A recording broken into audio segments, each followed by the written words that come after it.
to clinical research domain. And even medical students, Ayurvedic, and also dental students. So there are versatile background people who can be available and who can be part of clinical research. So let's start our fundamentals of clinical research and let's see how you are related to a clinical research or clinical trials field and how your background and education will definitely help you in clinical trials. And we'll also learn how you are not deviating from what you have studied. Start our fundamentals of clinical research and let's see how you are related to a clinical research or clinical trials. So we are going to see the drug development stages, the 4 stages in drug development. So in life science, usually releasing a drug into the market is an important activity.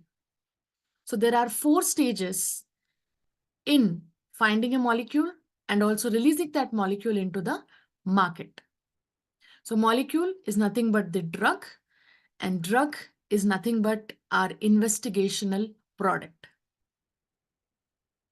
So stage 1, we call it as a drug discovery, where PhD scholar or scientists are going to find out a molecule for the targeted disease. So the molecule is nothing but the drug. So in stage 1, they will try to find a molecule or a cure for a particular disease. So just because a molecule is found in drug discovery, we cannot use that molecule in day-to-day life, and we cannot prescribe this particular molecule or drug to patients. And you cannot make the molecule available in the market because we don't know what are the biological, pharmacological properties of the molecule that was found in drug discovery. So most of the pharmaceutical companies like GSK, Pfizer, Novo Nordisk, Novartis will have a unit called Drug Discovery Unit.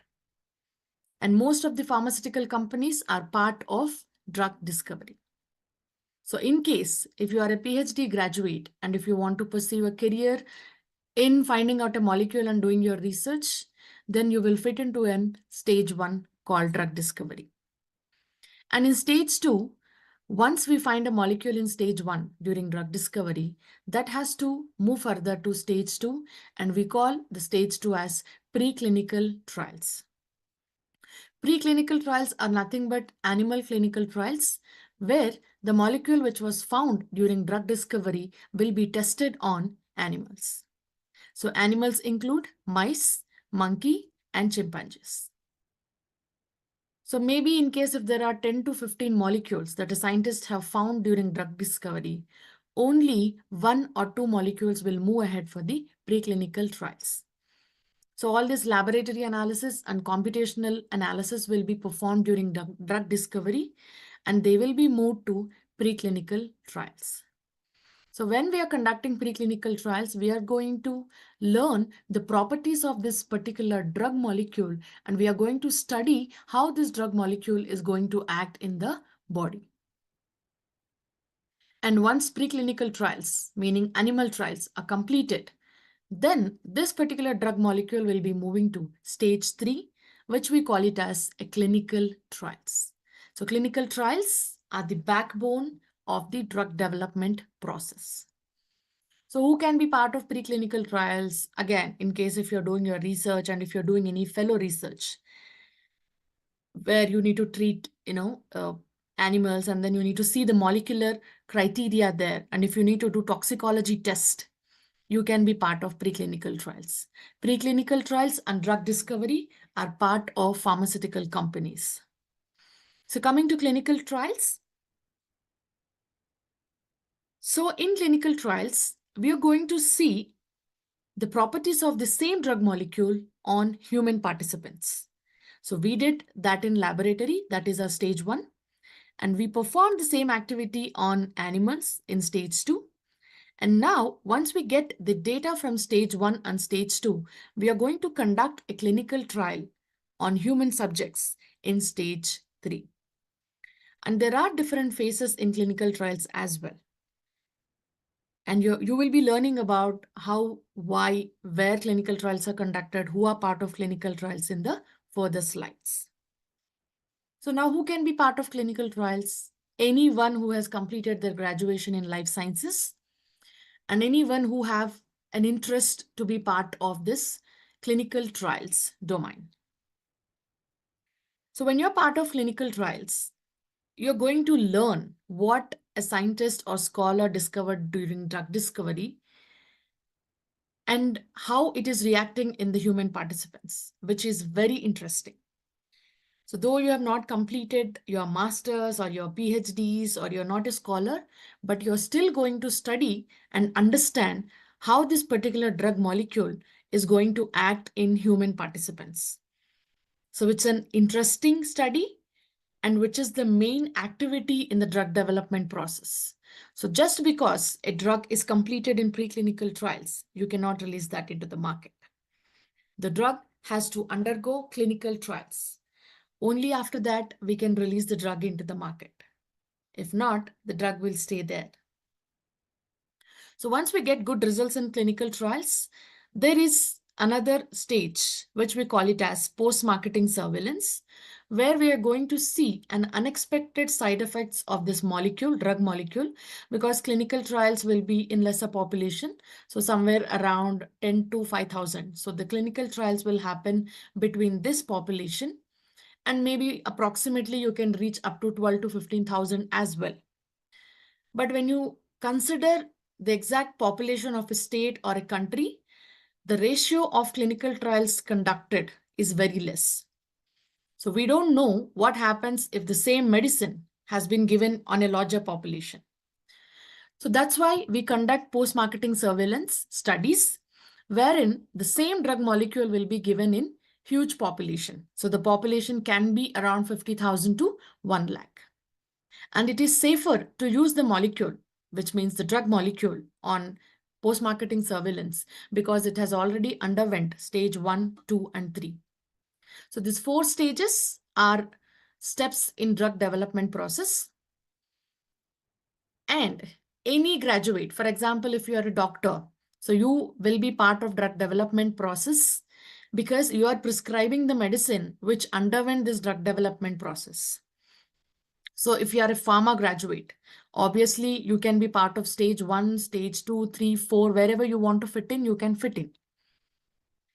But when you choose clinical trials, you're going to have the data related to this drug molecule and how this drug molecule is acting and what are the side effects, what are the safety aspects, and how efficient is the drug will be studied during your clinical trials. So what I'm trying to say is any life science graduate should fit into these 4 stages.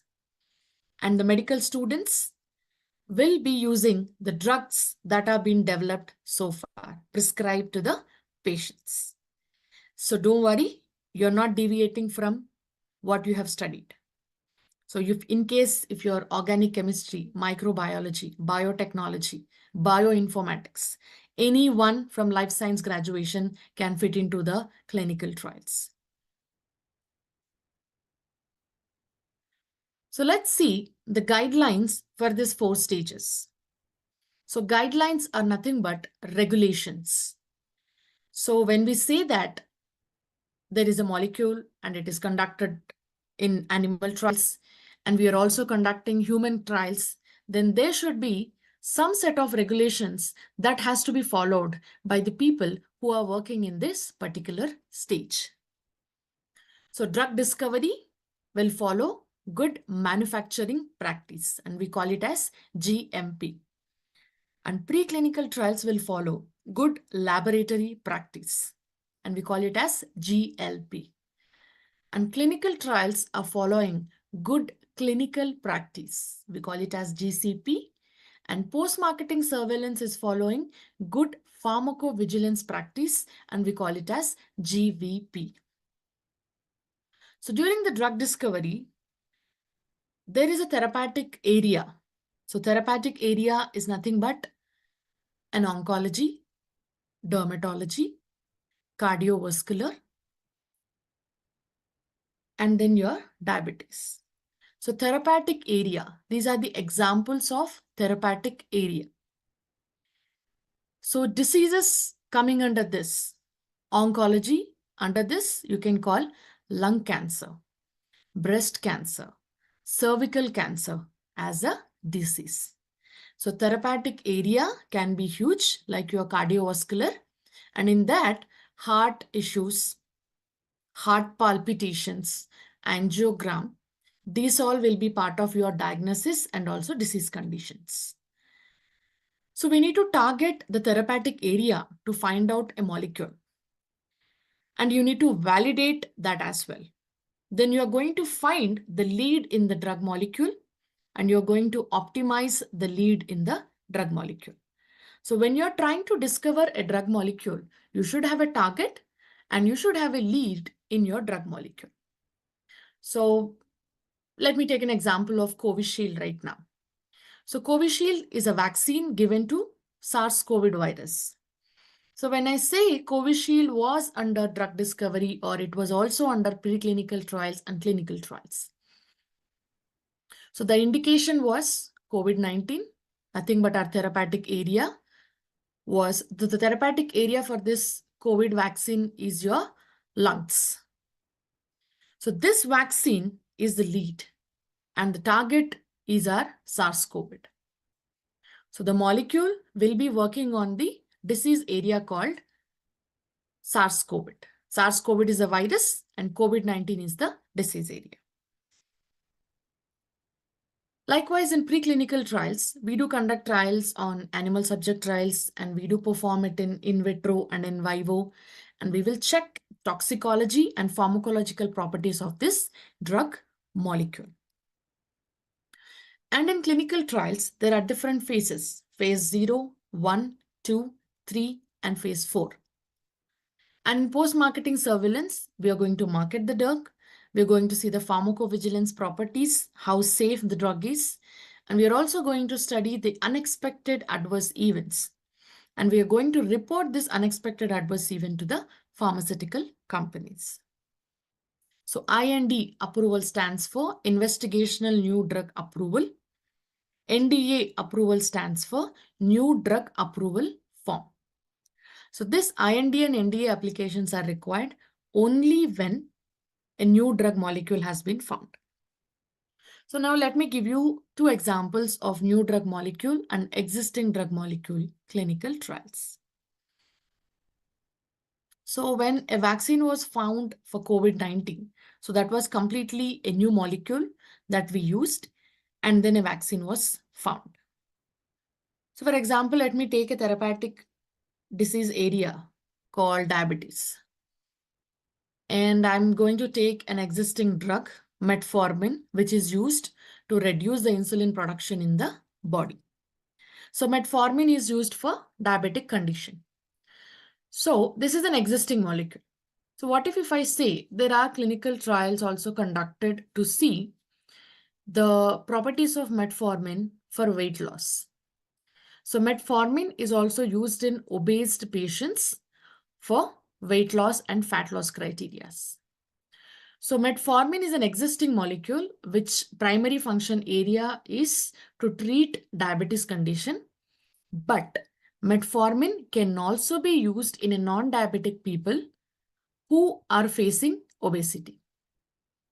And metformin can also used to treat a condition called PCOS, polycystic syndrome, in women's. So we're not just giving up just because we know what the molecule is and we know what property it is. That particular drug molecule will still continue to have different sort of properties, which we'll come to know down the line. So clinical trials are eventually conducted on day-to-day basis, on day-to-day analysis, because diseases are never ending. And there are n number of diseases where elderly people are being infected and even the adults are experiencing.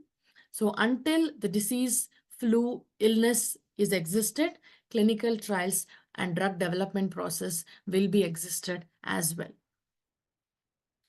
So like just because artificial intelligence has come, there are many layoffs happening in your IT industries. But in clinical trials, though artificial intelligence has come, human participation and analyzing the molecule and its activities is at most important, which an artificial intelligence tool can completely not do. So, and human interference is absolutely required, and you will be definitely having a bright future in clinical trials domain because it's a continuous process. You cannot, there are no day and no month or a no year where we say that clinical trials are not registered and not conducted. So continuously clinical trials are conducted and it's a continuous process. So let's see the drug discovery process in deep. So as I mentioned, so target identification and target validation was the initial step in the drug discovery. So target identification and validation is the process often begins with identifying a biological target that plays a key role in the disease. So when I say lung cancer, obviously a tumor sitting in the lung area is going to cause a major effect in your lung cancer disease. So this target could be a specific protein, or it could be a specific enzyme or receptor. It could be a genetic pathway as well. So a disease can be, there are multiple reasons why a disease is occurred. In case if your protein structure or if your enzymatic structure is not being properly functioning, then you will end up having a disease. This is the biological perspective of target identification and validation.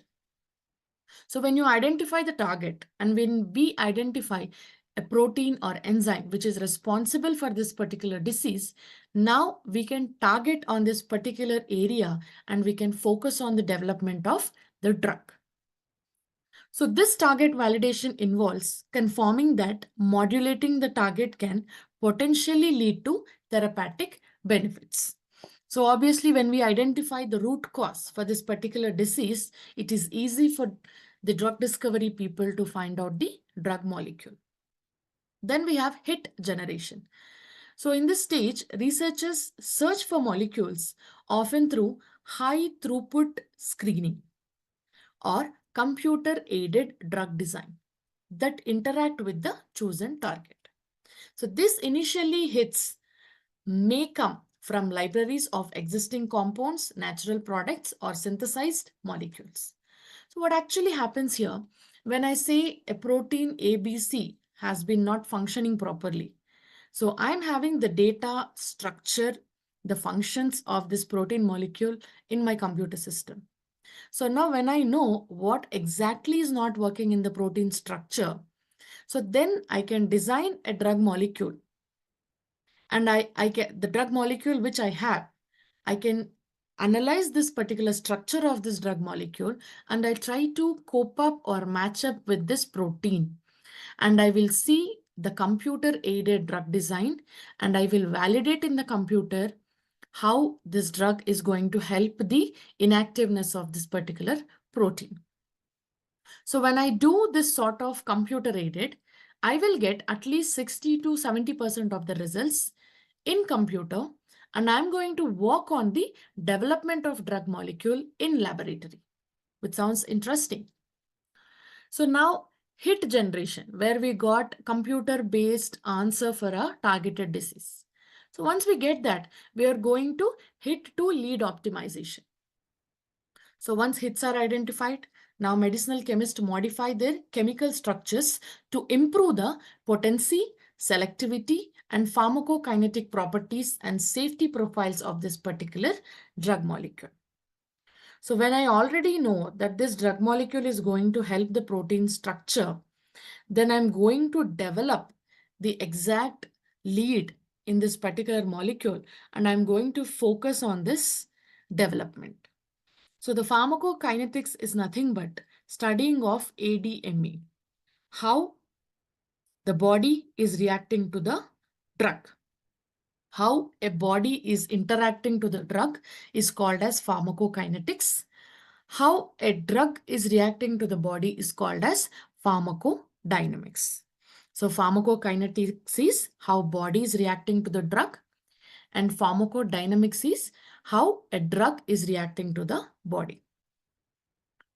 So this iterative process involves synthesizing and testing numerous analogs to identify lead compounds in this drug molecule with the desired properties.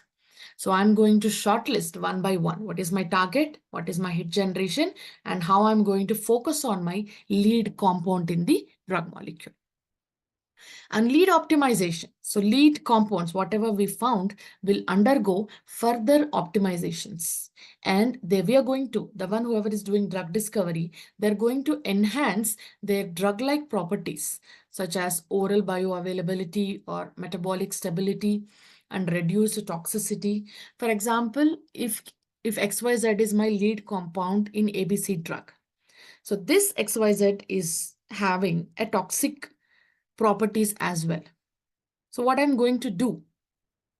So I'm going to work on the toxic properties of this, and I'm trying to reduce or delete or try to inactivate the toxicology properties of this particular lead item in my drug molecule. And oral bioavailability. In case if it is not particularly available, I'm trying to make it additional. So if a drug molecule is having 10% of a lead compound X, and I'm going to add at least 20 to 30% of this lead compound into this drug molecule and make it more efficient. So there are different modelings in doing this. We call computational modeling and structure activity relationships, because I'm going to see the structure of my target, structure of my drug molecule, and I'm going to see how perfectly it can fit into the target area so that it will resolve. So this computational modeling and structural activity relationship studies guide chemical modifications that we can do to optimize the lead compound properties. So this is a lot about drug discovery process. Not only this, there are multiple items that, research PhD scholars will sit and do. And usually it takes at least 2 to 3 years to finalize the lead compounds and to make this particular drug molecule ready. So it's not easy process at all. It requires more brain work, more physical work, and more analysis, because the drug molecule which they are planning to release in the market should not have toxicology properties a lot, though there are multiple side effects. By taking a levocetirizine medicine, obviously a person will end up having dizziness. So it's a side effect. And they will also suggest that don't drive when you're taking a cetirizine medicine. So what does it mean? Though the medicine has a side effect, but still you can take it to benefit from your cold and cough. So a medicine is obviously going to have some cons as well, like some negatives as well, but the risk should benefit. So there should be a risk versus benefit analysis where the benefit should be more and the risk should be less. So stage 2, which is preclinical trials. So in preclinical trials, which are also known as preclinical studies or preclinical research, these are conducted before clinical trials to evaluate the safety, efficacy. So when I say safety and efficacy, please make a note of these technical terms. So whenever you are defining a clinical trials, you should always use safety and efficacy. Safety says how safe is the drug, and efficacy is how efficient is your drug. So efficacy is the ability to produce the desired result. So how efficient is the drug molecule is your efficacy. And biological activity of a medicinal product, such as drug, vaccine, or medical device. So what are the biological activities of this medicine that you're treating? So you can do a clinical trial related to the drug molecule, or a clinical trial related to vaccines, or a clinical trial related to medical devices.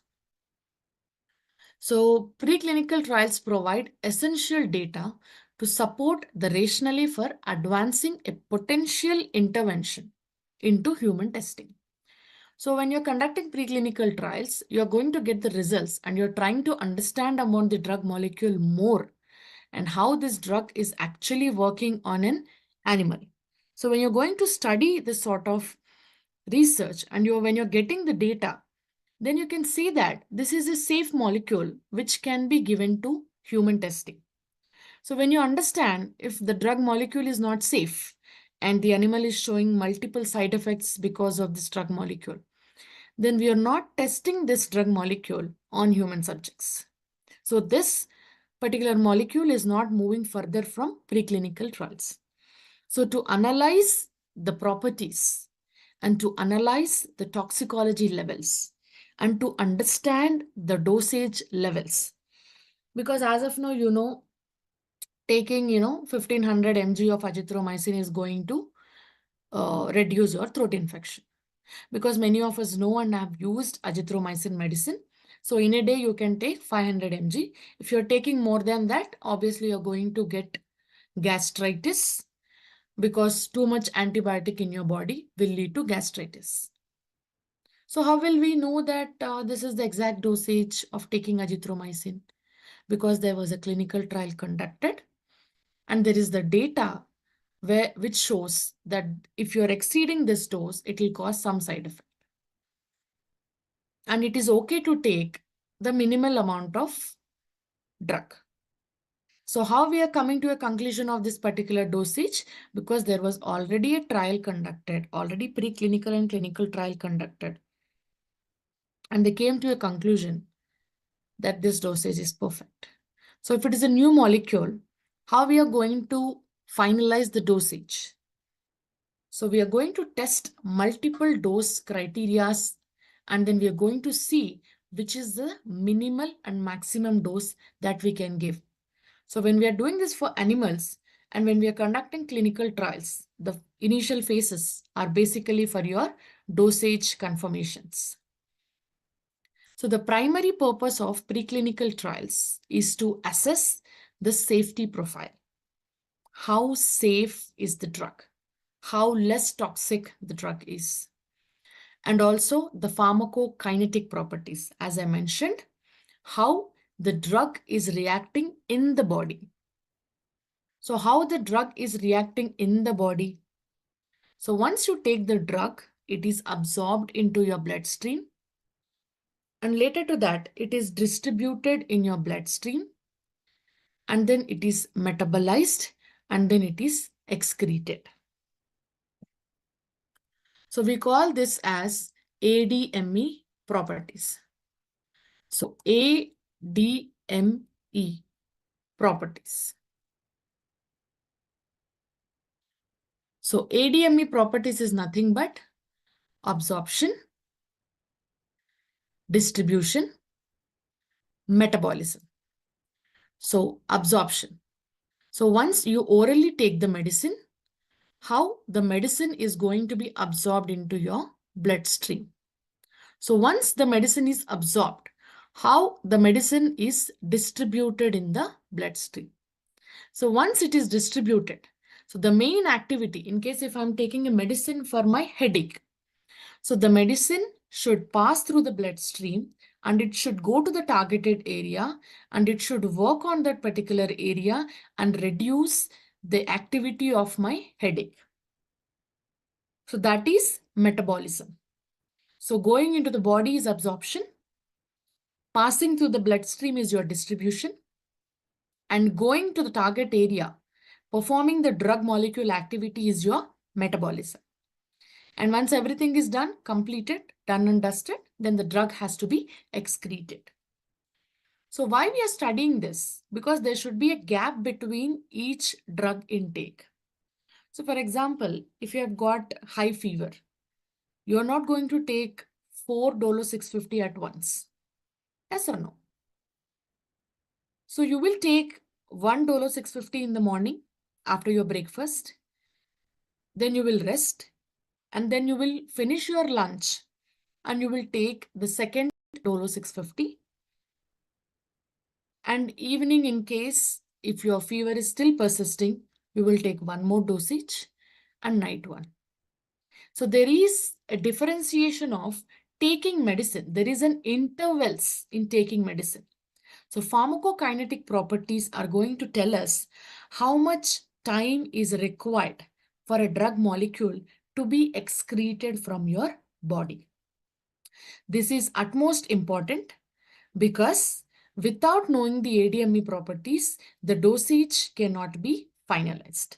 And each dose will have different ADME properties. If I'm giving you 1000 mg of a drug A, the ADME is different. The pharmacokinetic properties are different.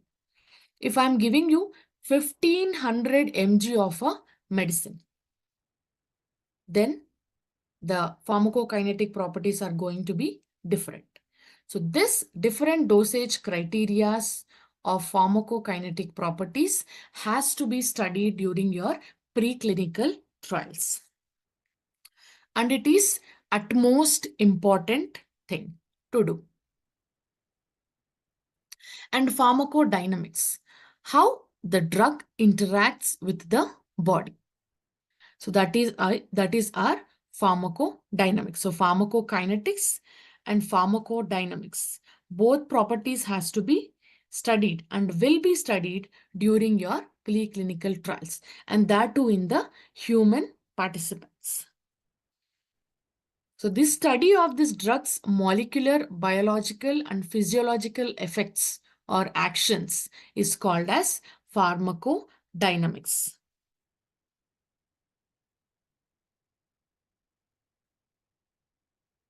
And potential efficacy of a medicinal product. So what are the primary purpose in preclinical trials? We are trying to understand the pharmacokinetic properties, pharmacodynamic properties, and potential efficacy of a medicinal product in laboratory. And animal models. Before we are testing in the humans, obviously, we need to perform it in animals. So preclinical studies help identify potential risk and inform the dose selection. What is the minimal, maximum, and the moderate dosage that can be used, and establish the basis of clinical trial design. What sort of design is required in the clinical trial? These are the preclinical trials and the purpose of your preclinical trial. So now let's see what are clinical trials. So clinical research is a branch of healthcare science that determines the safety and effectiveness of medications or devices and diagnostic products intended for human use. So let me give an example for diagnostic product. So when we say RT-PCR is showing good results for SARS-CoV virus, see, I'm taking multiple examples of COVID-19 only because that is a recent pandemic and disease criteria to which everyone are aware of. So during SARS-CoV and during this COVID-19 pandemics, RT-PCR has become a boom. Like only when you test RT-PCR, you are going to find that you have been infected with your SARS-CoV. How we know that?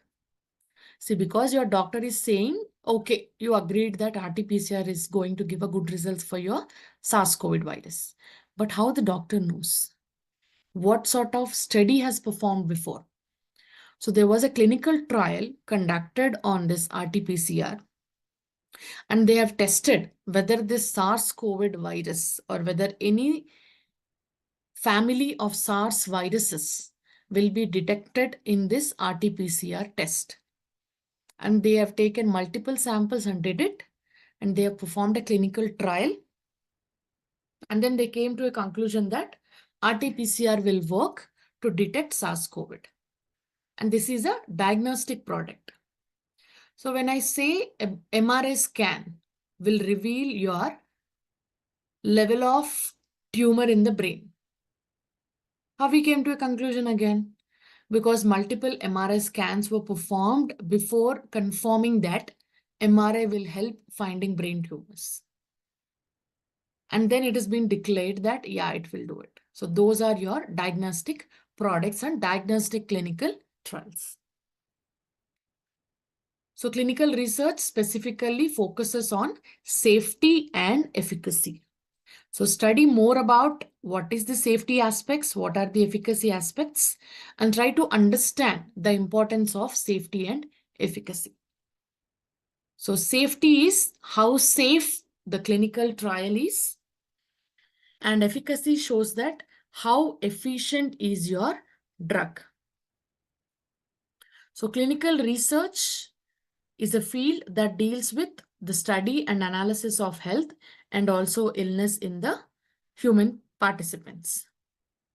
So clinical trials is the means through which scientists analyze how to prevent, diagnose, treat the illness.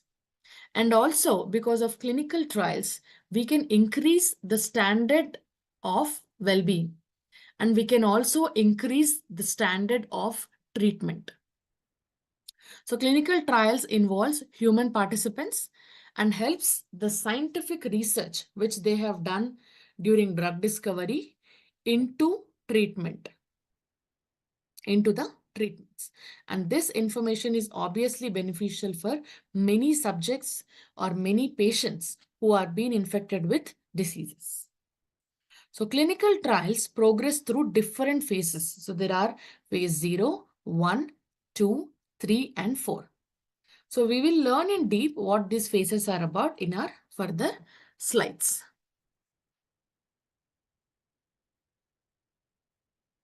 So there is a very slight difference between effectiveness and efficacy as well. So effectiveness differs from efficacy in that it takes into account how well a drug works in the real world usages. So safety is to see how safe is the drug. So there are different definitions for adverse event, adverse drug reactions, serious adverse events, where you can completely understand what exactly the safety means. So efficacy is a separate concept. Again, it shows that how efficient is the drug. So how efficient is your drug and how beneficial is your drug going to be? So a drug is effective if it has the effect that it purports or it represents to have under the conditions of use prescribed, recommended, or suggested in the proposed label theory. So the effect of particular medical action in altering the natural history of a particular disease for the betterment. That is your efficacy. So the benefit of the particular individual because of a medical treatment is your efficacy. Okay, so eventually once we complete more topics in the class, you will understand what is safety, efficacy, and effectiveness. And then post-marketing surveillance. So post-marketing surveillance, which is also known as PMS studies. In this phase of clinical research, a medicinal product, a drug, or a vaccine or medical device will be approved for market release. So post your clinical trial phase, once a drug is approved for market release, we will conduct post-marketing surveillance. So the primary purpose of PMS studies is to monitor the safety and effectiveness of the product in the real world clinical practice settings. So let me give an example. So if I've got an approval for a hair growth treatment. So I have a hair oil, a drug, and a lotion for the hair growth. So if I go to Kerala and if I am selling this product in Kerala, a state in India, I'm not going to have a greater market there. But if I sell the same product in any other states, I might have a greater results. One example, because Kerala people and Kerala population is having like lesser way of using any other products for hair growth. So let me give a second example.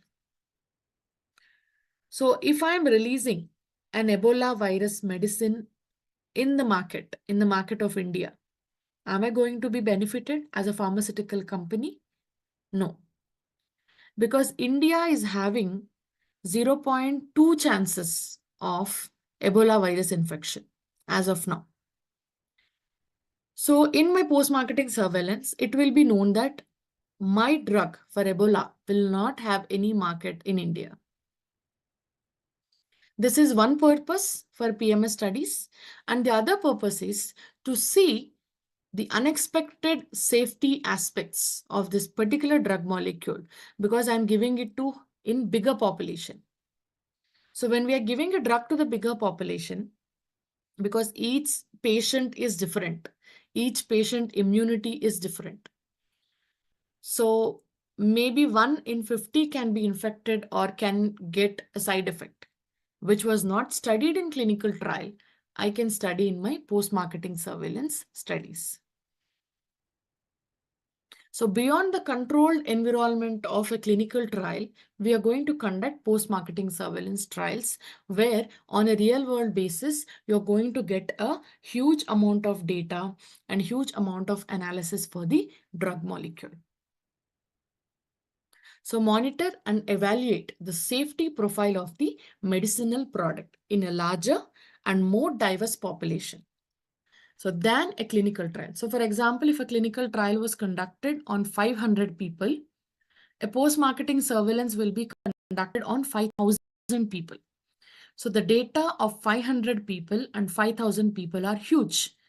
So the side effects which I have not seen in this 500 people, there are high chances that I can see new side effects in this 5,000 people.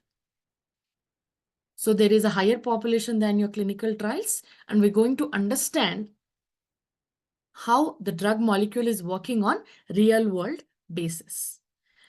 And post-marketing surveillance studies assess the occurrence of adverse events or side effects that may have not been detected during your preclinical trials and pre-market clinical trials. So due to limited sample size or duration to follow up during a clinical trial, we will not get an exposure to all side effects. Side effects are nothing but safety aspects, and side effects are called as adverse events. So we'll not get an idea of this side effects of clinical research during a clinical trials. So in PMS, we'll also identify any rare or unexpected adverse events that may occur once the product is used in a broader population. As I'm mentioning and repeating again and again, post-marketing surveillance will happen on a higher population. So now let's see the 4 whys of a clinical research. What, why, when, and where. So what is a clinical research? It is a systematic investigation in human subjects for evaluating the safety and efficacy of a new drug and also an existing molecule. And why do we need a clinical trials? To prove that the drug molecule is safer and it is efficient. And this data of this particular drug molecule, which we are conducted in human beings, are going to be as an evidence of good drug or a good medical device. And when do we need clinical trials? For launching any new drugs, for launching medical devices, not only for the new treatments, but also for the existing treatments. Where do we conduct clinical trials? Clinical trials are conducted at hospitals, but they are conducted by pharmaceutical companies. So there is a slight difference. All clinical trials are conducted at hospitals, but they are conducted by pharmaceutical companies. So what is the scope of clinical research? So the exact total, this is not the exact amount, but the approximate amount required from the drug discovery to post-marketing surveillance for one drug development is 900 million, which is somewhere around 75 plus crores in INR. 75,000 crores. So to develop a drug molecule worldwide, I'm not talking about only one state or one country, worldwide drug development, because COVID vaccine was required everywhere in the entire world. There was no country which says that we have not taken COVID vaccine at all. So total cost of the drug development are 4 stages, is 900 million. And total time taken for the drug development process from stage 4 to stage 1 to stage 4 is approximately 10 to 12 years, or it can go up to 15 years as well.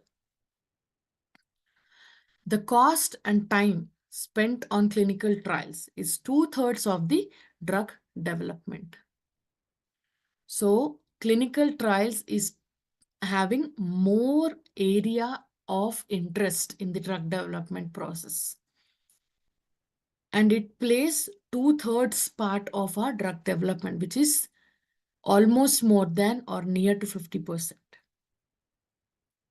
So for every 10,000 to 30,000 molecules screened in the drug discovery, only one molecule or two molecules will reach into the market. So in stage 1, if a company is finding out 30,000 molecules, only one or two molecules will hit the market. So many drug molecules will be withdrawn because of their properties. Then let's see why India is outstanding. So compared to other countries, how come India is outstanding with clinical trials? And why do you think that there are more opportunities in India than any other country? So if you see other countries, they usually outsource employees from India because India currency is cheaper compared to other dollars. And we have more manpower and we have more people who are studying pharmacy, life sciences, medicine in our country. And we have more employees compared to other nations because their percentile of people graduating from life science and our percentile in India is more. And India provides excellent environment for clinical trials in terms of less cost, good speed, quality parameters of global clinical trials, leading to significant growth in clinical trial outstanding in India.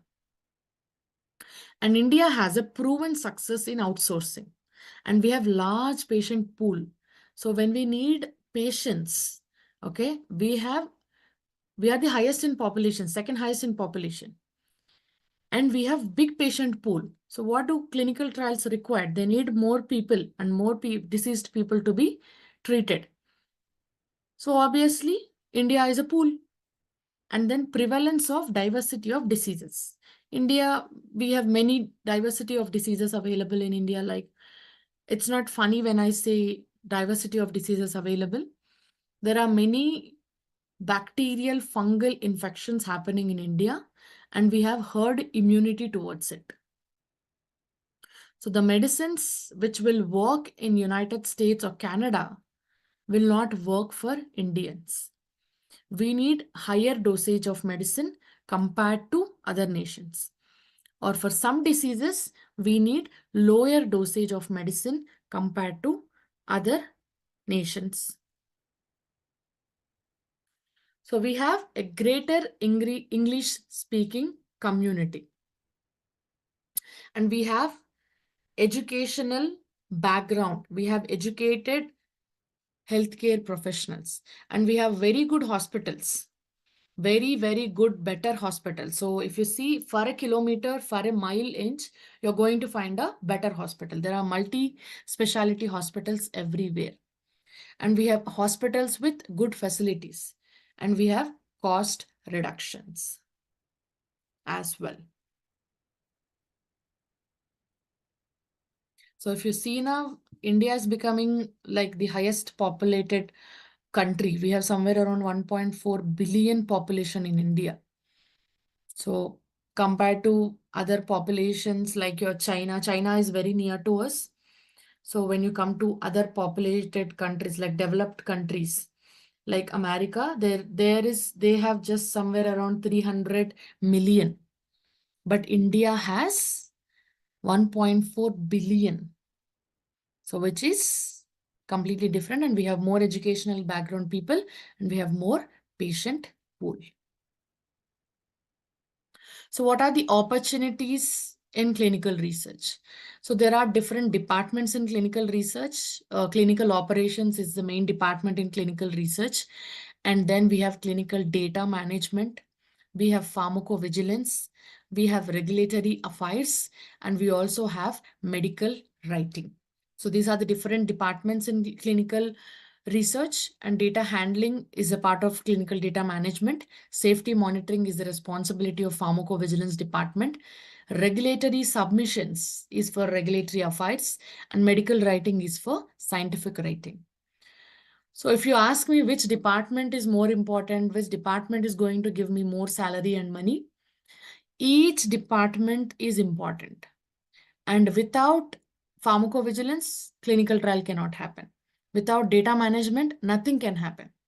Without a regulatory submission, you cannot start a clinical trial. And without medical writing, you cannot have documents for a clinical trial. So each department is very, very important, and it has its own requirement. And salary wise, each department you can develop, and each department you can see yourself in a very good position. It all depends on what is your interest of work. But without a single department, clinical trials cannot be completed. Every department is important, and every activity is important. So as we discussed about drug development in the previous slide, where it was said that 10,000 to 30,000 molecules will end up in one molecule. So this is a pictorial representation regarding the same. And we have also discussed it requires at least 12 years to develop the drug. So initial 3 years will be gone for your drug discovery, where you're going to synthesize and examine the drug molecule. So there are around 10,000 to 30,000 molecules in your stage 1. And when you go to animals, so only from this 30,000, at least 10 to 20 molecules will be moved further for your animal clinical trials. And then we have clinical trials. So from animal clinical trials, 2 to 5 molecules or 5 to 10 molecules will be shifted to different phases of clinical trials. And once clinical trials are completed in these 2 drug molecules and 2 different dosage of drug molecules, 1 molecule will be released. 1 molecule will be ready for your post-marketing surveillance. And how many years is required for your preclinical and clinical trials? Almost 7 to 10 years. And your post-marketing surveillance will require 2 to 3 years. And these numbers will always vary. You might end up even 20 years also for a drug development. So it all depends on the side effects and the efficacy of the each drug molecule. So it's not at all easy to, just because a molecule is found, it is not at all easy to release this molecule into the market. It needs more efforts, it needs more research. At last, it needs more and more data to show the drug is safe and to prove that this drug can be available, and it is important for us to release this drug molecule in the market. So let me give you an example of the current ongoing trial of Elon Musk in 2024. So Elon Musk is performing a clinical trial, which is a medical device trial. So Elon Musk is performing a Neuralink clinical trial. So he has already inserted a Neuralinks into human participants, and is going to gather the memory and information of a particular person, and he wants to induce this into a robot. And he wants to see whether the knowledge transfer has been happening through this neural link. So this is a clinical medical device trial, and God knows when the results are going to be completed and when this will be implemented. This is also called as an artificial intelligence. So the other items that we use, a Siri in your Apple phone or Google Voice, or the artificial intelligence tools that we have, ChatGPT, Slides AI, and we do have Siri in Apple iPhones. So when you talk or when you search for something, even in Google Maps. So all these are artificial intelligence. Something is already programmed and the information is already registered. Your Google, your Alexa that you are using. If you ask Alexa to sing a song of your own language interest, it's going to do it. So that's what artificial intelligence and that what the development is all about. So in clinical trials, we use artificial intelligence to ease our work. But if we are using that for medical purpose, like a robosurgery, okay, a robosurgery, a surgeon knowledge for a robotic area. So in many United States, robots obviously will do multiple surgeries related to your cosmetic surgeries. Your Botox surgeries are performed by robotic, instruments and robots, but it is not yet completely introduced in India. Eventually, even we can see that thing also happening. So if you need any medicine, you can search that in the tab and robo will go and get that medicine to you. So these are the involvement of artificial intelligence in future clinical trials. So we have seen what is drug development process and what are the different stages in drug development process and how important clinical trials are. So now we'll be looking into the stakeholders who are involved in clinical research, the most important stakeholders in clinical research. So stakeholders are very important parties in clinical research. So a stakeholder, so not only in clinical research, in any domain, who is having a majority of action or a majority of the concern related to something or related to that particular project or study, we call them as stakeholders. So a stakeholder is any individual, group, or organization that has an interest or concern in a clinical trial project. So the list of stakeholders are sponsors, contract research organizations, study site, investigator, study subject, regulatory authorities, and ethics committees.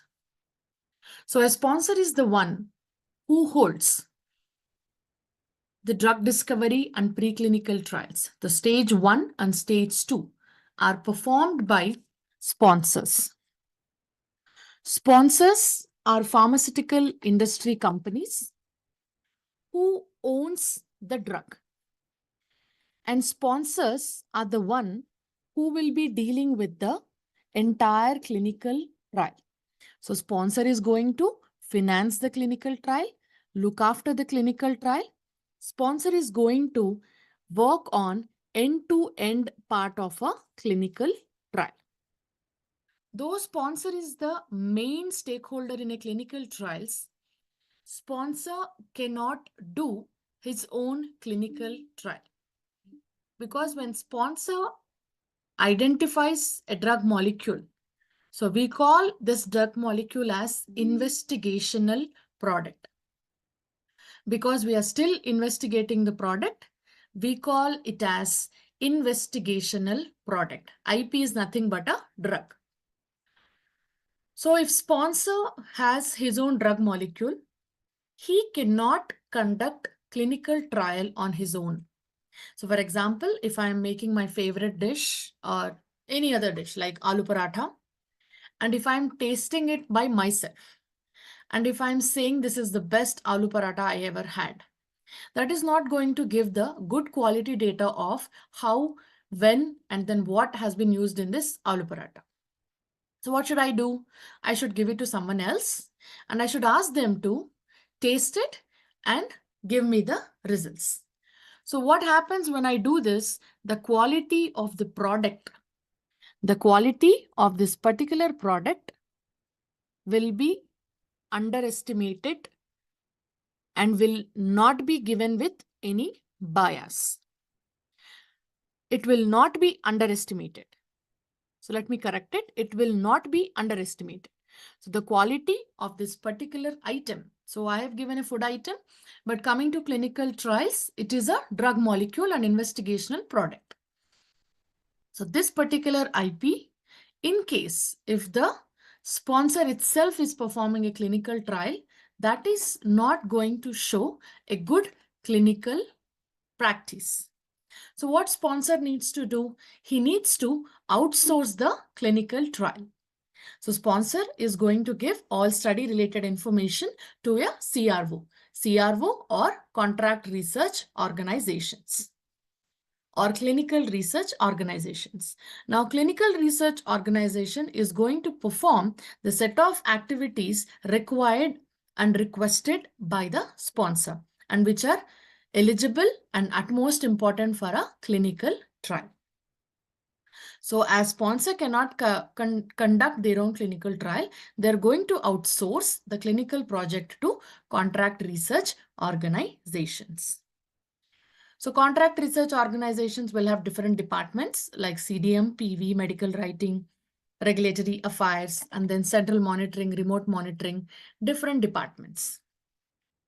So this contract research organizations will communicate with study sites, and study sites are nothing but hospitals. So where do we conduct the clinical trials? At hospitals. So sponsor and contract research organizations are going to conduct a clinical trial at hospital. So hospital in clinical trial terminology is called as study site.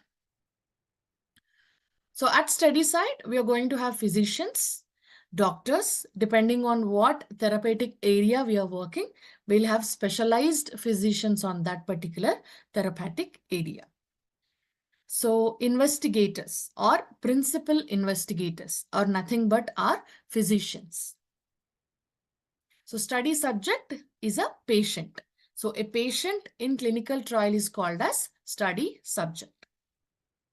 So regulatory authority. So each country will have their own regulatory authority. And for India, it is DCGI, Drug Controller General of India. And for US, it is US FDA. So likewise, each country will have their own regulatory body. So ethics committee. So as a country has a regulatory body, a study site is nothing but a hospital.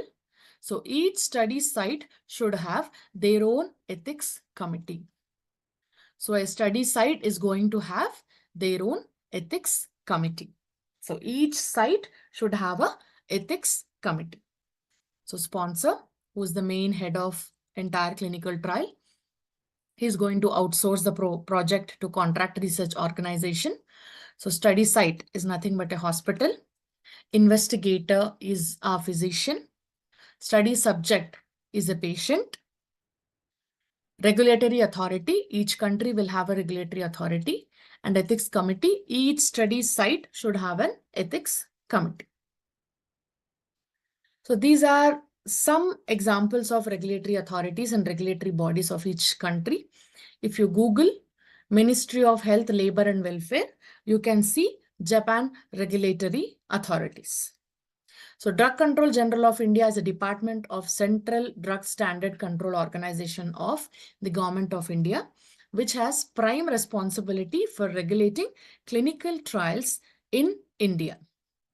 So Japan has MHLV, Canada Health Canada, USA is US FDA, Australia has TGA. Likewise, each country will have their own regulatory body. So let's have a look into one of the regulatory body. So I have opened Japan regulatory body. Let's also see DCGI, regulatory body of India. So DCGI, Drug Controller General of India. Drug Controller General of India, DCGI, is the regulatory body for India. And as of now, Dr. Rajiv Singh Raghuvanshi is the head of Drug Controller General of India. So this DCGI is coming under CDSCO, Central Drug Standard Control Organization. And these both parties are part of Government of India. So in this website, you can find different details about clinical trials, different details about bioavailability and equivalence trials, and the medical devices that are undergoing clinical trial, and what are the rules and regulations we have. NDCT, New Drug and Clinical Trial Rules, is the good clinical practice for India. So this is the regulatory body website for India. So likewise, this is the regulatory body website for Japan.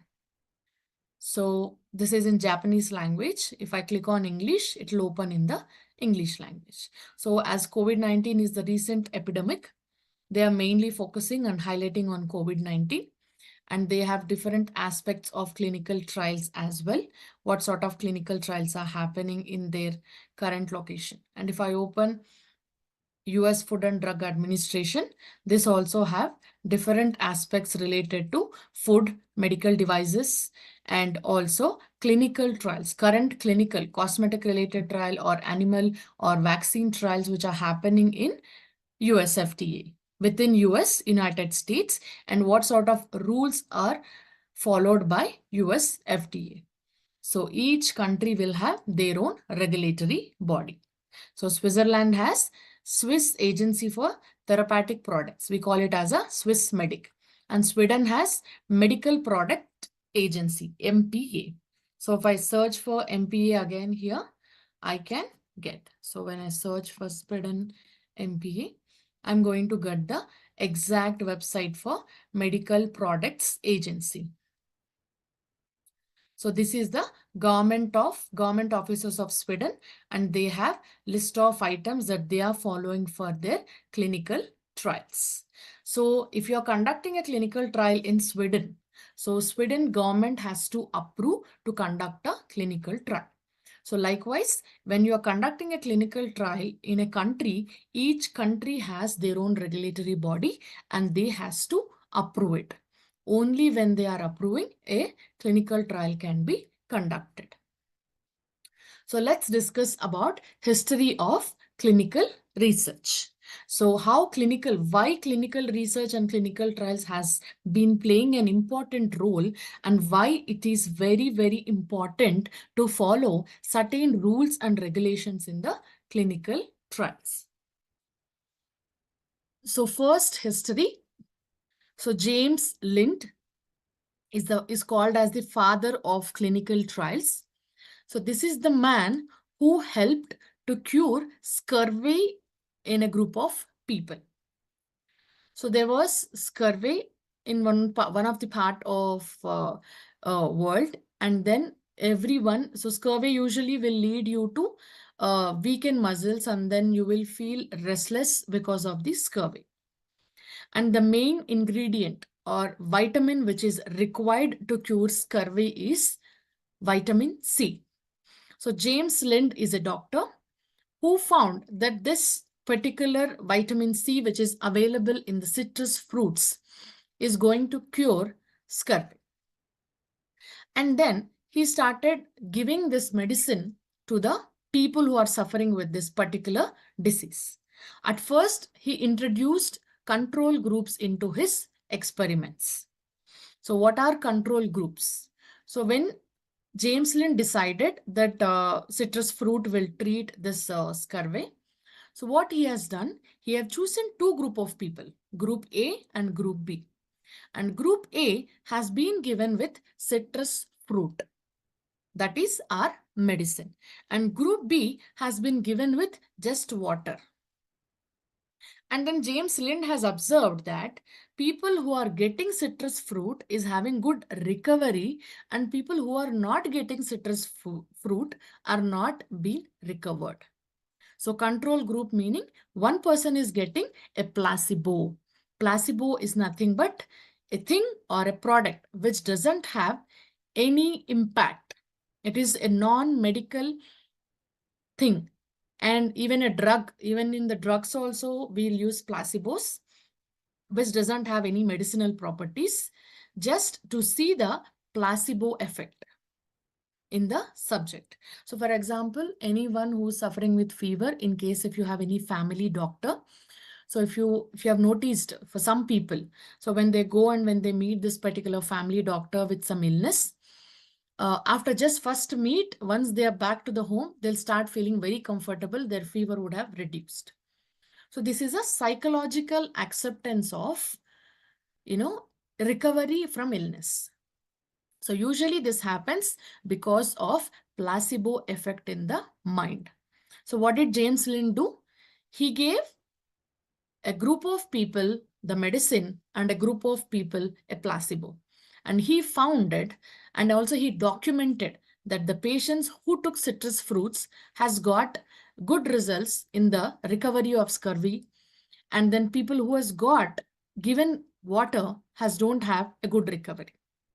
So this happened near a sea level. So a sea on board in 1747, patients taking citrus fruits were fit for duty. So this was an experiment by James Lind. So you can also Google about James Lind, and you can also see a number of information about this particular doctor. So he is the first person during 1747, meaning almost 200 years before, 1747.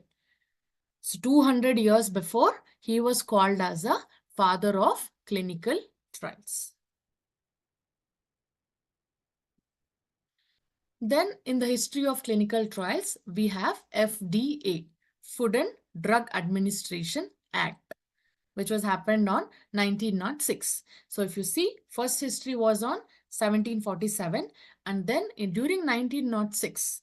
So in the year of 1906, in response to the public outrage at the shockingly unhygienic conditions in the Chicago stockyards. So that were described in Upton Sinclair's book, The Jungle. So what happened during 1906 in Chicago? So they are maintaining very unhygienic environment wherever they are staying in Chicago. So they used to throw the garbage outside, and the roads are not clean, even the houses are not clean. There were mosquitoes and bees everywhere. And then they're throwing all garbage and then unwanted stuff on the roads. So the Chicago was completely looking like a jungle. So there was an author called Upton Sinclair. So he has written a book called The Jungle. And then he has narrated how the roads, the houses, and the environment in this Chicago stockyards were present. So government has read, and they got to know about how now media is highlighting and people are getting viral. Likewise, even this book got viral during 1906. And US government has established an act, Food and Drug Administration Act, where it says about the requirements of hygienic conditions and also requirement of public health. So how public will have a healthy environment. So FDA mainly focuses on public health and public health policies. So later to that, we had US Food, Drug and Cosmetic Act in 1938. So in 1937, the drug called elixir sulfanilamide. Elixir sulfanilamide. So this caused the death for more than 100 peoples across 15 states in USA.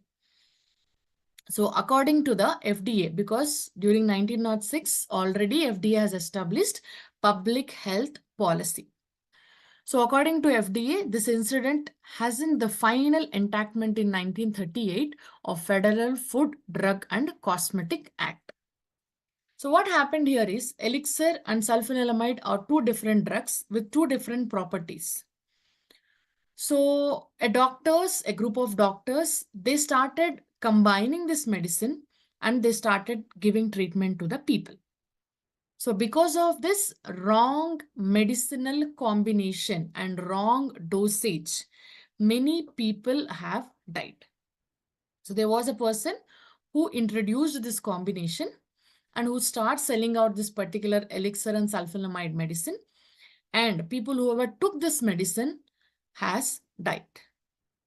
So then later they said they have introduced Food, Drug and Cosmetic Act, saying that any food or drug or any cosmetic, in case if it is completely new, it has to be reviewed by a second party.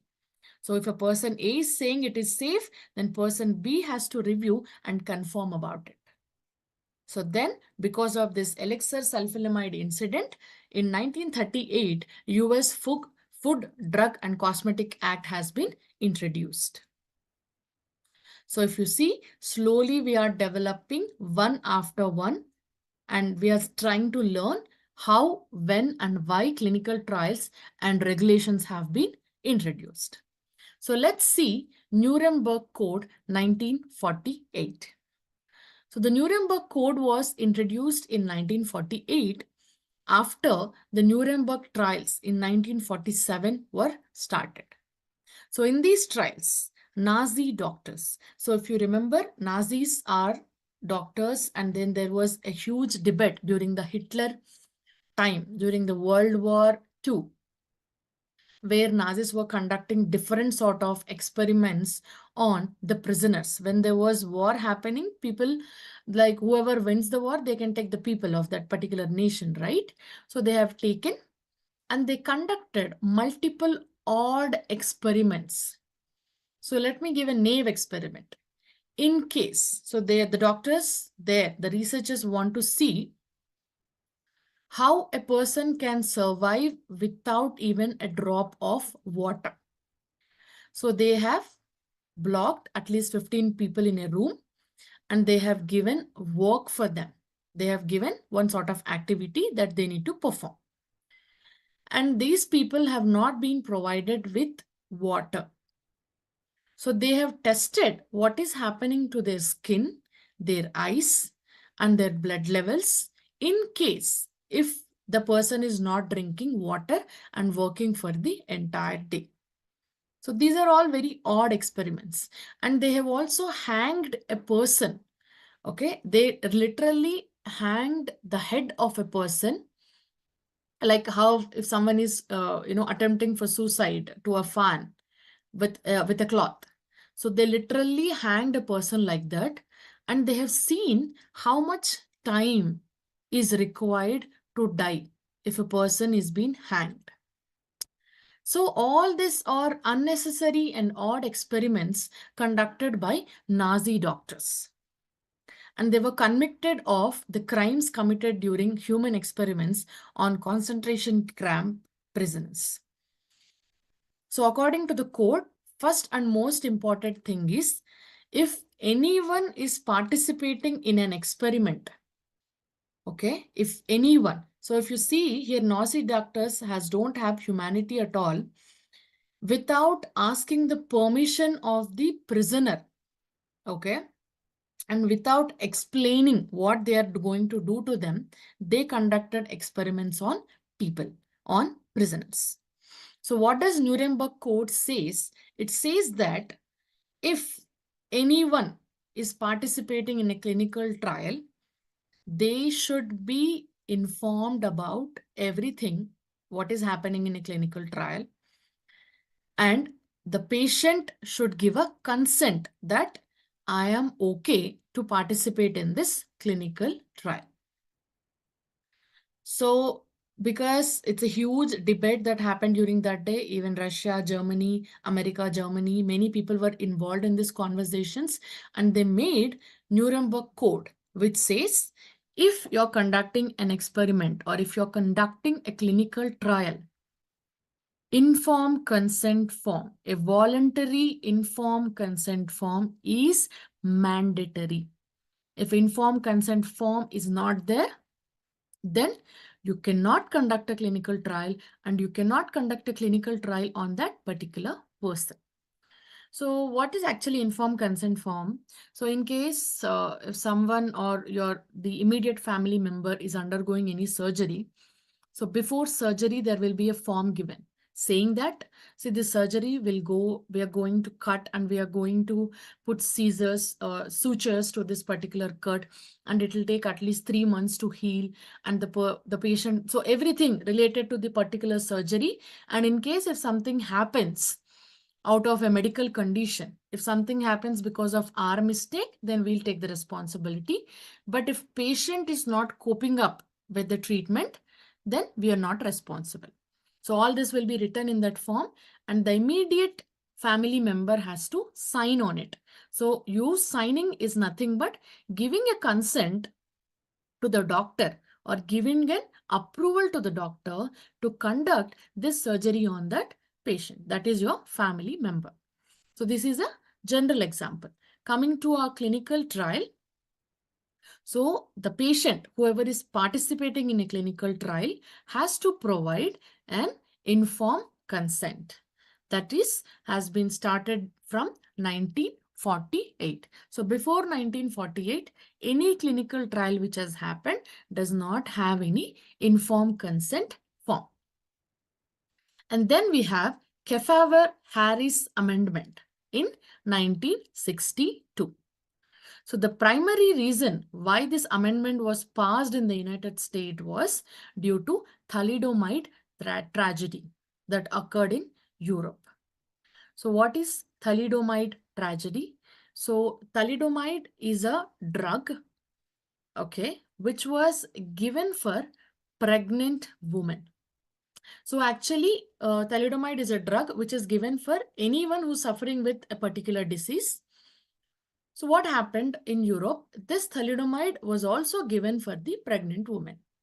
So usually many restrictions the pregnant woman will have, like they should not take so-and-so medicine and they should not eat so-and-so fruit or vegetables like that. So even this particular chemical drug is also involved in that list, where a pregnant woman is not supposed to consume.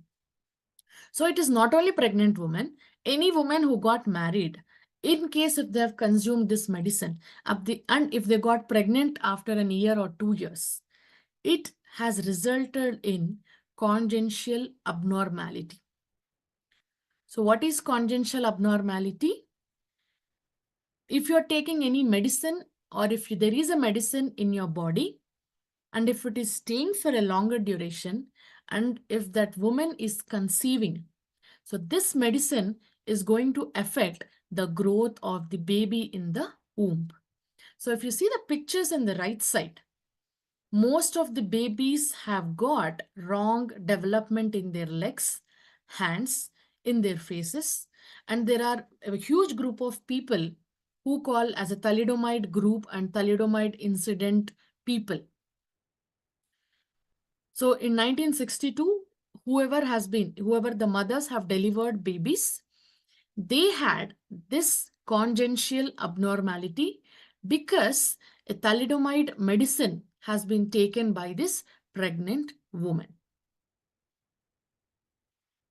So because of this incident, the government has decided to pass a rule, and they passed new drugs and medical devices must be proven safe and effective before the approval.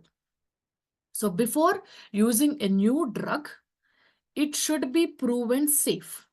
So till that we didn't had preclinical trials. So from 1962, whenever a drug molecule has been found, they decided it has to be proven safe first, and only then a clinical trial can be conducted later.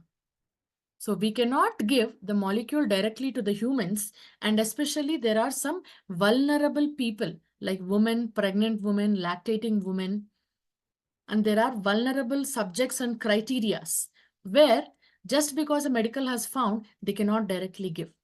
That is why we have this particular amendment, which says we need to see the safety and effectiveness. So now you might be understanding what is safety. So there are at least n number of points for safety to prove how safe is the drug and how efficient is the drug. And we call this incident as thalidomide tragedy. Because this congenital abnormality, the kid, maybe now they might be old or many people would have dead. So they are going to have this for their lifetime.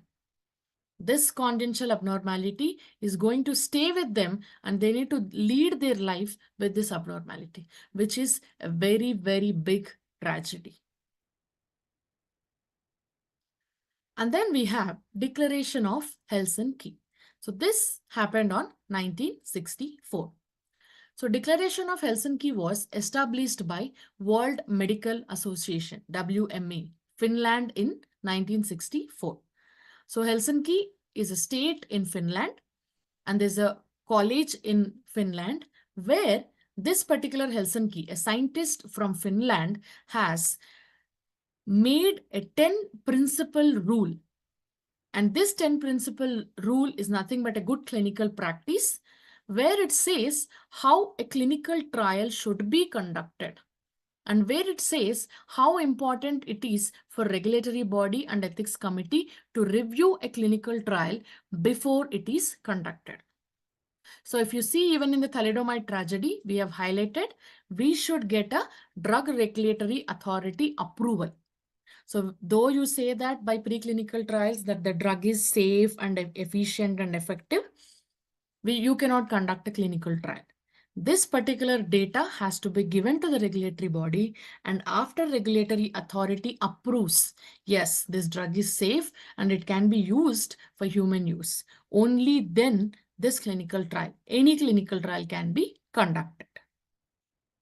So Declaration of Helsinki also is a foundation document in medical ethics. And it has guidelines for conducting biomedical research involving human subject. So it was first adopted by the WMA, World Medical Association, in 1964, and it has undergone several revisions. So the 1964, which is the first version and which is called as 10 main principles of Declaration of Helsinki. And the 1964 version laid down the basic principles that continue to guide ethical research practices even till today. So this is the foundation for good clinical practice. So Declaration of Helsinki is the foundation for good clinical practice. So later, National Research Act. So National Research Act was passed largely in response to research misconduct, that is Tuskegee syphilis study. So 600 low-income African American males, 400 of whom were infected with syphilis. So syphilis is a condition and they were monitored for 40 years. So what actually happened here is, so there are people, and they are low-income African American males. So they already have a disease called syphilis, but doctor didn't tell them, okay, that there is a cure for this particular disease. But instead what they did, they started dealing and then, monitoring the subjects for almost 40 years. So though there is a proven treatment for syphilis, the group of doctors didn't give the treatment to this 600 low-income African American males, in which already 400 people are in a serious condition of this syphilis. So the subjects, the patients, were not told about their disease, and they have not been informed the severity and what this syphilis will do for them. So though there was a proven medicine for this, penicillin, which became available in 1950s, this study where syphilis subjects were enrolled, this study continued till 1972, with participants being denied the treatment. So in some cases, when subjects were diagnosed as having syphilis by other physicians who were not under this particular doctors, they intervened and they have given the treatment to this patients again. So many subjects during this particular 1974 period, they have died because of the syphilis. So the patient is having a condition, but doctors want to see what happens if a patient is having syphilis for 5 years, and what happens if he has for 10 years, what happens if it is progressing, when eventually the patient is going to die. So this is a very illegal way of conducting a study. So though if you see in the previous history, we particularly spoke about a regulatory body which is applicable for a country level. So if you remember about the stakeholders page, we have also spoke about regulatory authority and ethics committee. So though regulatory authority is approving at country level, that particular regulatory body will not have an oversight of study sites. So usually when a clinical trial is happening, so a country will have n number of hospitals. So a clinical trial can happen at 20 hospitals or 20 study sites as well. wherein regulatory authority will not have a supervision like what exactly happening. So for example, if Indian Regulatory Authority, DCGA, has approved a clinical trial, but DCGA don't know what exactly happening at Andhra or Tamil Nadu, in particular Chennai state, or Punjab in Bihar particularly, they don't know. So because of this particular incident, okay, where the subjects have not been told about their diseases, there was a term called Institutional Review Board or Institutional Ethics Committee. An ethics committee has been introduced. So what is the main duty of this ethics committee? They are going to oversee. That's why I mentioned each study site should have an ethics committee. So this ethics committee is going to overview what is happening at the hospital. Though the CRO and sponsor also will have an overview, ethics committee is going to review and analyze in the perspective of normal public. So because of this incident, it is made mandatory to have ethics committee for each study site. So this particular syphilis study was stopped in 1973 by the USA, and the act was formed for the protection of human subjects and which requires individual IRB review, Institutional Review Board or Independent Ethics Committee review for all federally funded studies. So for any study happening across the world, each study site should be monitored by an ethics committee. So ethics committee has been introduced in National Research Act. So Code of Federal Regulations. So in 1977, US FDA has decided to have a huge list of federal regulations. So the Code of Federal Regulations, CFR stands for Code of Federal Regulations of the United States Food and Drug Administration in 1977 contained regulations pertaining to various aspects of food and drug safety, including pharmaceutical, medical devices, food additives, and also cosmetics. So the CFR Title 21. So there are different titles in this CFR, and this Title 21 specifically covers the regulations. So in 1977, Title 21 of the CFR would have included in regulations such as good manufacturing practices, labeling requirements, new drug approval process, adverse event reporting, medical device regulations, and drug advertising promotions. So let me quickly show you an eCFR, an electronic platform for Code of Federal Regulations. So CFR stands for Code of Federal Regulations, and this has different titles in it. So from Title 1, they have somewhere around Title 50. Okay, so these are set of, regulations that US FDA has released. So it has regulations related to agriculture in case if aliens have come about them, animals, energy, how banking should work, how aeronautics should work. So there are different sectors. So in this Title 21, so Title 21 is mainly for food and drugs. So if I open Title 21, there are 3 chapters in Title 21, and under these 3 chapters, there are 1,500 parts. So each part will have their own requirement and their own regulations. So Title 21 mainly stands for food and drugs.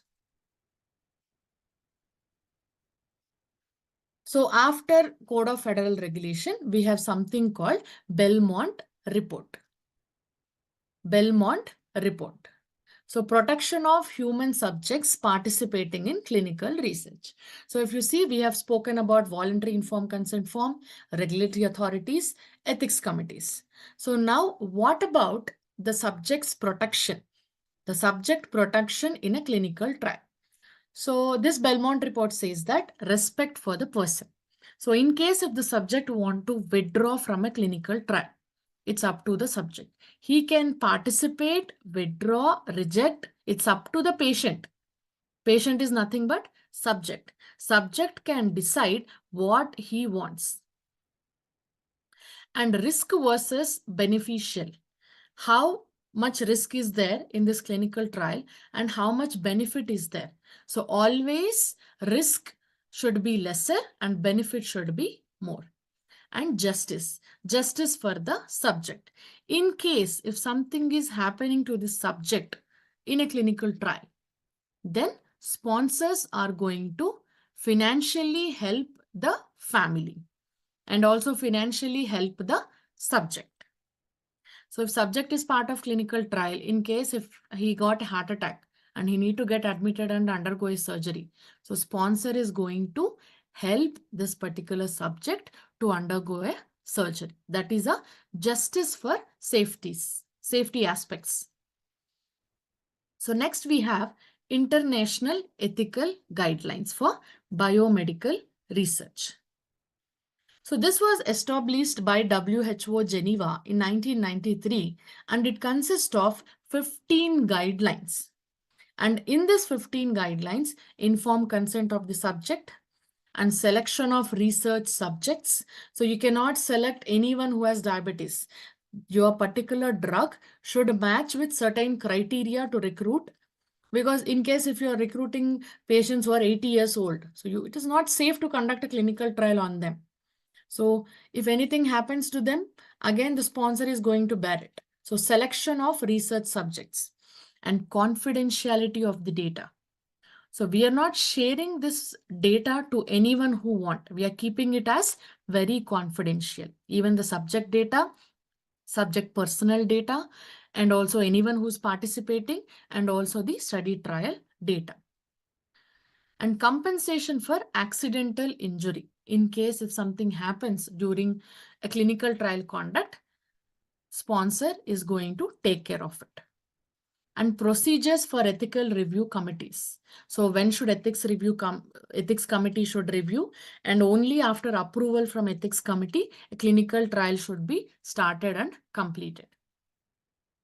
And if there are any obligations or any black marks on a sponsor before. So in case if we are getting a protocol or a study from that particular sponsors, regulatory authority will not approve it. So we are going to check the background of this particular pharmaceutical company and history of them. And we're going to analyze the obligations of sponsor and also the country. So these guidelines were introduced in 1993 and they were called as International Ethical Guidelines for Biomedical Research. And then we have the current GCP, Good Clinical Practice, which was started and then initiated and continued by International Conference on Harmonization. So ICH stands for International Council for Harmonization. So this ICH has made a conference on harmonizing the clinical trials across the world. So this particular ICH has harmonized to have a set of rules and regulations for clinical trials. So this particular ICH, they have established good clinical practice. So this is the website for International Council for Harmonization. So International Council for Harmonization. So this ICH department has made a conference where people from different countries have attended on that particular conference and they made a set of guidelines for good clinical practice. So this International Council for Harmonization has conducted an international conference on harmonization to which different countries have attended. Countries like European Union, Japan and USA has attended and they mutually have accepted on a list of rules. So earlier to that, each country had their own way of handling clinical trials. But because of this conference, they made a guideline, a good clinical practice guideline. So the publication of ICH E6 guidelines marked a significant step towards international harmonization of clinical trial standards. So I will be taking through the ICH GCP E6 guidelines, and I'll also explain you what is ICH GCP and E6 guidelines as well in the further class. So since it's a publication, the ICH has continued to develop guidelines covering various aspects of drug development and regulatory review, contributing to greater efficiency, consistency, and transparency in the pharmaceutical industries. So these are the major milestones in the history of clinical research.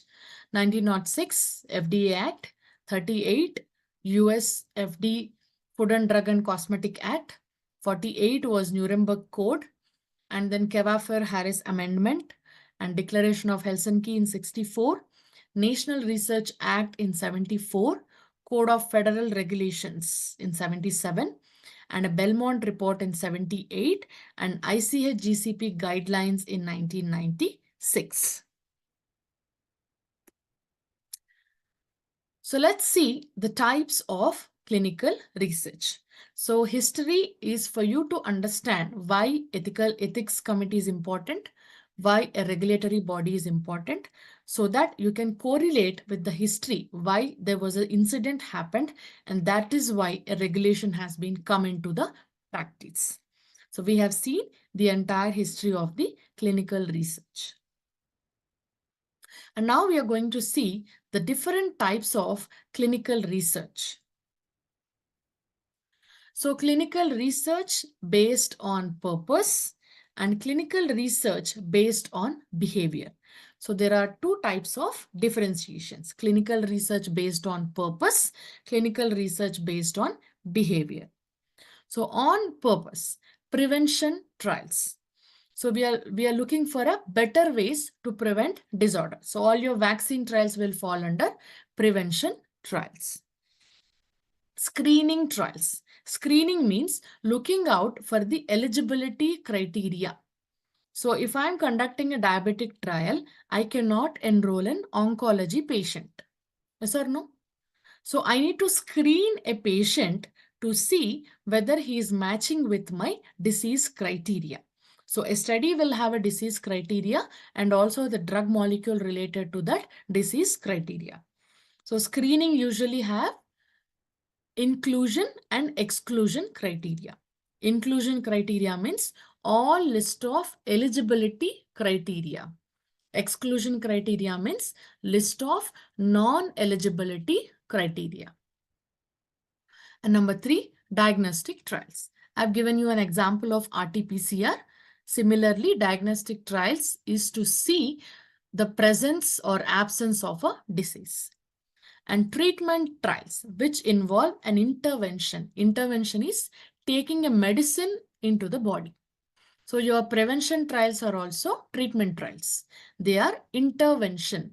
So the rest of the screening trial is just a non-intervention. We are not giving any medicine. We are just screening whether the subject can be enrolled or not. And in diagnostic trials also, we are diagnosing. We are not giving any medicine here. So these are non-interventional trials, wherein treatment trials are intervention trials, where it involves a medicine or a therapy. Quality of life trials, which explores way to improve quality of life. So what if I say there are, see, Cult is a gym franchise which was established by Hrithik Roshan. So what if I say Cult is conducting multiple clinical trials on obesity, on thyroid, on obesity because of and obesity and its further results, and obesity and different diseases because of obesity, and how important it is to exercise on a daily basis.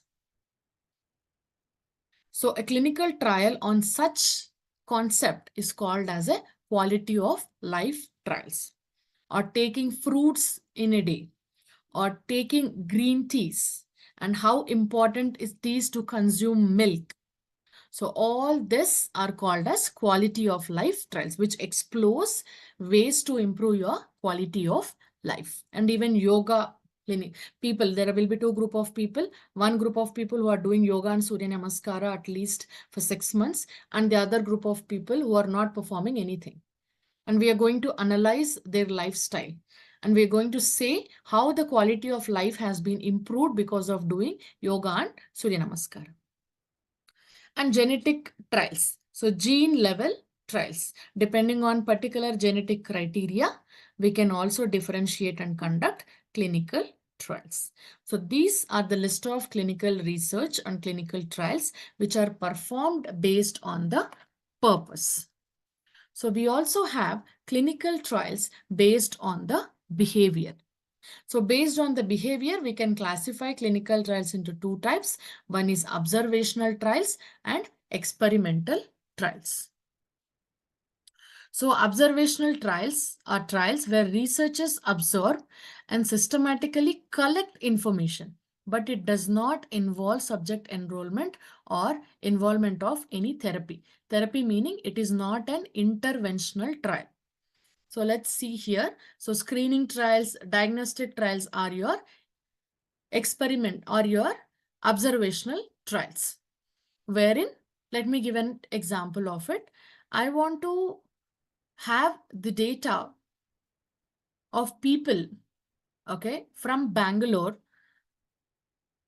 who wants to enroll for a fitness program. So I'm just collecting the data. And I also want to take the data of people who are having tuberculosis. So I am not, it is like I'm not collecting or I'm not giving any medicine to the people right now here. But I'm just collecting the data, like how many people are having diabetes in Hyderabad, or how many people are being infected because of pollution in Delhi. Okay. And how many people are in Mumbai are leading a comfortable life? How many people feel like Chinese restaurants are dominating Indian restaurants in cosmopolitan cities? So in these examples, I'm just collecting the data. So I'm not intervening or I'm not giving any medicine to them. So these sort of clinical trials are called as observational trials. So we have three sections also in it. We call cohort studies, case control studies, and cross-sectional studies. So cohort studies, we have prospective studies. So for future observation, we call it as a prospective study. So a study design where one or more samples or one or more groups, cohort is nothing but a group, are followed prospectively by taking without disorder and ascertain the exposure. So we are going to analyze. So we are not giving any medicine. But for example, if they're already taking a medicine, so a prospective study for a diabetes. So there are two people, there are two group of people. One group is following Ayurveda and one group is following allopathy. So we are not giving any medicine to them, but we are collecting the data. How many people who are taking Ayurvedic medicine is having progression in insulin reduction, and how healthy they are, and how many people taking allopathy medicine are having good condition with their diabetes, whether it is progressed or they have any other comorbidities. So this cohort studies two group of people, two sort of treatments, and collecting the data. So case control studies, retrospective, past observation. So here researchers identify people with an existing health problem and a similar group without the problem, and then compare them with respect to exposure. So now I'm taking an example of people who has taken COVID vaccine and people who has not taken COVID vaccine. So there was a pandemic happened before and there were two groups, people taken. So past observation, it's a retrospective study. So group of people who has taken medicine, how they are progressing, are they being reinfected? Do they have any problems after taking vaccine? Or people who have not taken vaccine, are they have any other abnormalities? Are they have been infected with COVID vaccine or not? These are case control, wherein one person or one group of people has already taken medicine and the other group has not taken anything. And then we have cross-sectional studies. So the measure of association in cross-sectional study is prevalence. So the ratio between the diseased subjects at one point in time and all subjects at risk at that point in time is called cross-sectional studies. So again, I'm going back to a a viral study, which is COVID-19. So if one person in China has got this virus, is that going to affect a nation, country? Not only that, it has been affected the world. So cross-sectional study shows that in case if there is a Ebola virus in USA, what are the chances, what are the steps, preventive things or preventive social requirements we need to follow in case if this is spreading? So those are your data collection of cross-sectional studies. So experimental trials. So experimental trials or studies are ones where researchers introduce an intervention and study and the effects. So these experimental studies are usually randomized, meaning the subjects are grouped by chance to avoid bias in the trial. So I'll give a naive example for randomization, what randomization is. So many of you during your childhood, you would have played a game called Raja Rani, Police and Thief. And also you would have played a game called Chits, where you need to match, four similar characters. So before playing this game, we usually throw a group of papers folded and then we put it on a floor. And the players are going to select or take these chits randomly. Okay. So they are not choosing the chits, but they are randomly taking it. So they are taking the chits by chance, not by choice. So remember this. They are taking by chance, not by choice. So even in a clinical trial, as I explained before about placebo, we will have a treatment, we will have a placebo, we will have another treatment. So what exactly the treatment has to be given to the subject is chosen randomly. And we call this as a randomized control trials. So the process of selecting subjects and the process of giving treatment to subjects randomly is called randomized control trials. You can ask, ma'am, why should we randomly select? It is not ethical. No, it is ethical. Because if I am a doctor, if I got to know, like the subject is having high diabetes, and if my clinical study is having placebo, so as a doctor, as a physician, I will not be willing to give placebo to the subject. So there is a bias. So if I start giving only treatment to the subjects, how I'm going to get the placebo results as well? So we are introducing a concept called randomization, where a computer-based system. So once I enter person A, person B, person C details, the computer system, so the statistical programmer would have already designed what person A, B, C should get the treatment. So in a study, there might be 3 to 4 treatments with different dosages. So what treatment should be given for a person will be randomly decided. It is a computerized tool. And any clinical trial having this concept is called as randomized control trials. So the process of selecting the subject for a treatment randomly. The process of selecting the subjects for a treatment randomly to avoid bias. So we are not letting, because if investigator knows what treatment is giving, there will be a bias. So to avoid that bias, we are introducing a concept called randomization. So you need to slowly read the definition of randomization to understand. So randomization is by chance, not by choice. So patient is not selecting what treatment he should get. It is selected randomly, even including the investigator. So there is a concept called blinding. So blinded studies are nothing but blinding is a critical methodology in randomization.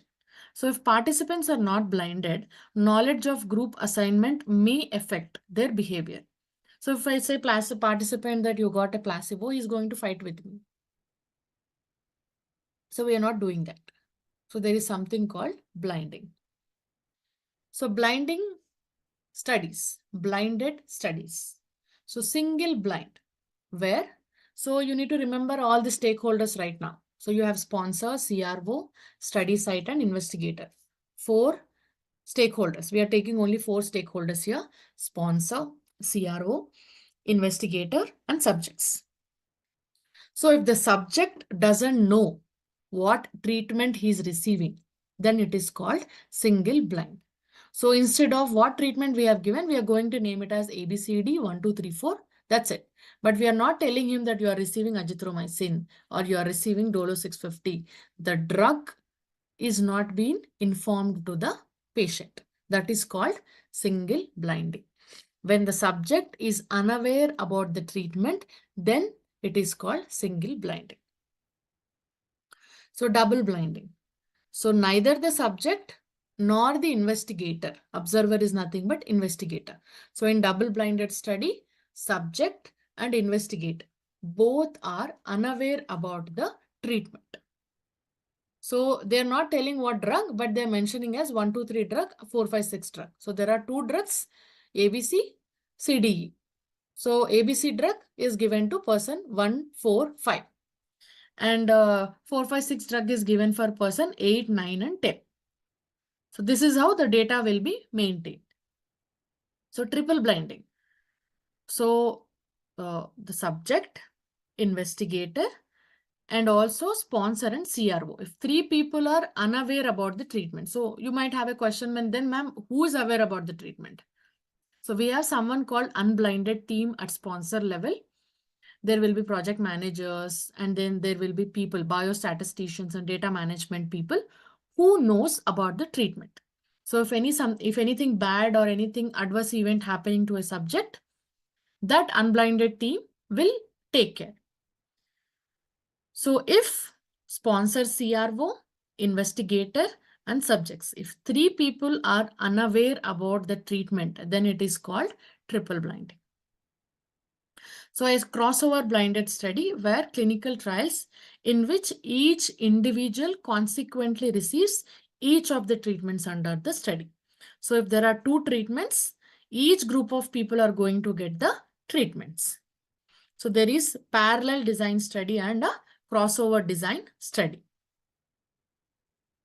So now unblinded study where everyone knows about the treatment. Everyone in the team is aware about the treatment. So blinding where a participant don't know which treatment they are getting. So double blinding, 2 parties don't know, like your investigator and study subject. Triple blinding, your sponsor, CRO, investigator, and your study site. All 3 parties don't know what treatment has been given. A non-blinded is nothing but an open label study. An unblinded study is nothing but participants, professionals, everyone are aware about the treatment. So normally phase 1 trials follows this unblinding method. So you might be having questions related to blinded studies. Please read out the definitions slowly so you can definitely understand the need of blinded studies. And if you have any questions moving further, anyway, we'll be elaborately discussing about the randomization and requirement of blinding in a clinical trial. Then you can understand the connections between the blinding and also randomization. So we have discussed about randomization, blinded studies, history of clinical research, and what are the different milestones that I've achieved, and what are the different types of clinical research.